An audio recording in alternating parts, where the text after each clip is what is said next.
Good morning and welcome back to Atlassian Team 26. We are excited to begin a new day here at this fantastic conference. Day 2 for us. Day 3 of the conference is tomorrow. This is our last day though. And we had the opportunity this morning to watch the keynote.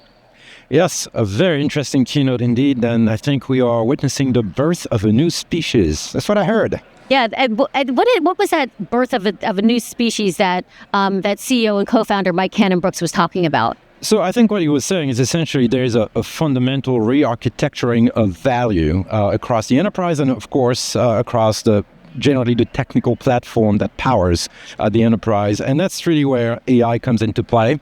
What was interesting for me, though, was really the focus on humans, right? At the end of the day, well, there will be a lot more AI, and it may be messy, and it may take a while. The intent has to come from people.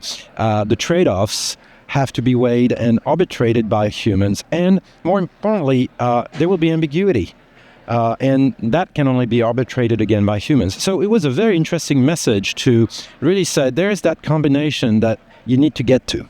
Yeah, I mean, in his keynote, Mike Cannon-Brookes said things like AI should amplify human capability, not replace human collaboration, stressing that despite all the technology, he said, you know what, it's still all about humans. And I think that's what we heard yesterday as well in the more than a half dozen interviews that you and I conducted together right here on theCUBE about this integration, about this collaboration as this transformative time period continues to accelerate. I'm talking about AI, and we're watching software companies integrate into this new era.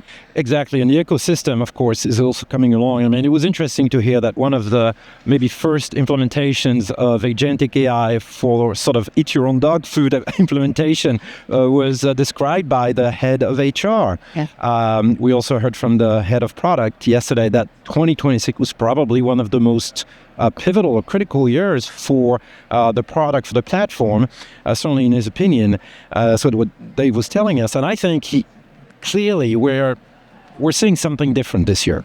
What we're seeing is the fact that AI is here to stay. It is accelerating.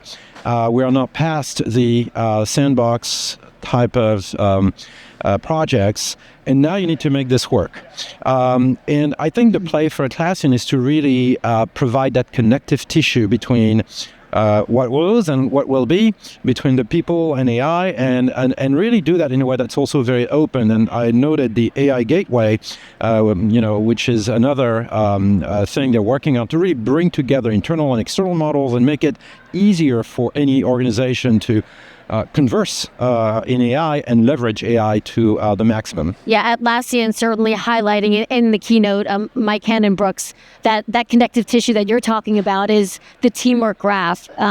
He positioned it as, the connective tissue that links people, projects, goals, apps, and knowledge across the organization. I read the very same notes. It's the heart of it all, I think, is what he said. And I think what was interesting too is candidly, there was a little bit of realism also injected in a conversation, which was, look, it's going to get messy. It's going to be a bit chaotic. We're not here to sanitize chaos. I'm trying to quote this accurately, but to give you a nervous system that can handle it. And I thought it was very interesting, again, this parallel between technology, humans, and AI, and how it's going to be extensions of really intent that it can only come from people.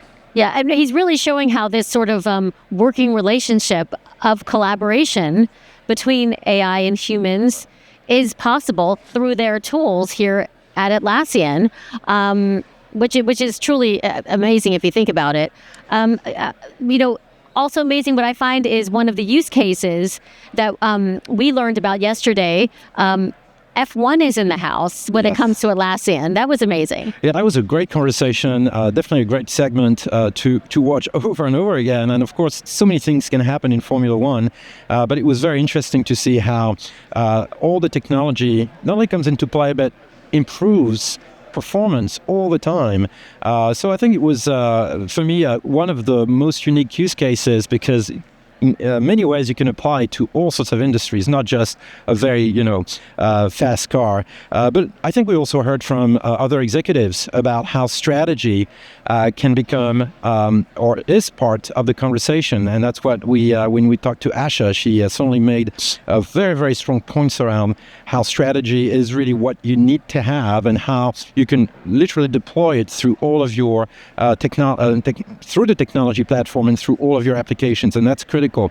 So it starts with a strategy. And of course, it was fun to see the execution with the onboarding agent, Nora, if I remember correctly. Yes, that's right. That Alicia Leonard, the head of HR, mentioned. And it was put together by HR folks, not by engineers, not by the engineering team, which you would imagine that's probably where you'd go. No, it was, everybody's an engineer now with the tool set. And I also really enjoyed the conversations we had, again, around product, around the platform, and around where it's all going, which we're going to hear more about today. And the human resources interview, when you think about it, is kind of mind-boggling when you think about, if you would just think about how AI is, quote, taking people's jobs. Human resources, look at the title. And it was interesting to hear how AI will be integrated, as you said, into the onboarding process, which can be hugely cumbersome for any company and any potential employee or employee who is joining a new company. Right, but it will also be excluded from certain functions, like hiring, for example. Still, obviously, something you want to maintain as a human function, for lack of a better term. And of course, a couple of areas of potential risk, such as data. Employee data. So there are lots of sort of guardrails to put in place, and really the idea is that you want to have, I would say, a good understanding of your data, your organization, your processes, drive the conversation or the efforts with intent. Not everything's going to be even in HR, but the fact that HR was sort of the first use case in many ways, to me that was very, very interesting and very, very telling. All of us will be creating AI agents at some point. Yeah, and Atlassian, giving this one key line, Atlassian CEO saying intelligence is the engine, context is the fuel. Exactly. And that's an important part of the conversation. And context without borders also, which means that essentially the context is really this conversation around, okay, what is the total intelligence, all of the information that you can have in your organization. It lives in so many places, and they really want to federate that, bring it all together, and give it meaning so that you can then use it to optimize your processes and do that through agentic AI. So I think, again, it will take time. I think this is probably a pivotal year for many of the customers here. They have to become what is called their AI native. It's just not going to happen overnight. But I think it's happening regardless, whether we like it or not. So why not make it happen in a way that's going to be optimized? And that's really the message here. Any final thoughts before we get ready for our slew of guests today? Well, really, I'm looking forward to what will happen in the next year. I would love to be able to have this conversation a year from now and say, hey, what have we seen in this past year? And my suspicion is that we're going to be blown away about how quickly things will have happened. Could be wrong, but I think given the path we're on, given the accelerations we've already seen, we're going to be miles away from where we are today, and we'll probably see a lot of interesting new use cases that we can't even come up with right now. Christophe Bertrand, thanks so much for your great analysis. Loved it. Thank you. And don't go anywhere. We're going to be starting up soon with some live interviews all day here on theCUBE, here at Atlassian Team 26. See you in a bit.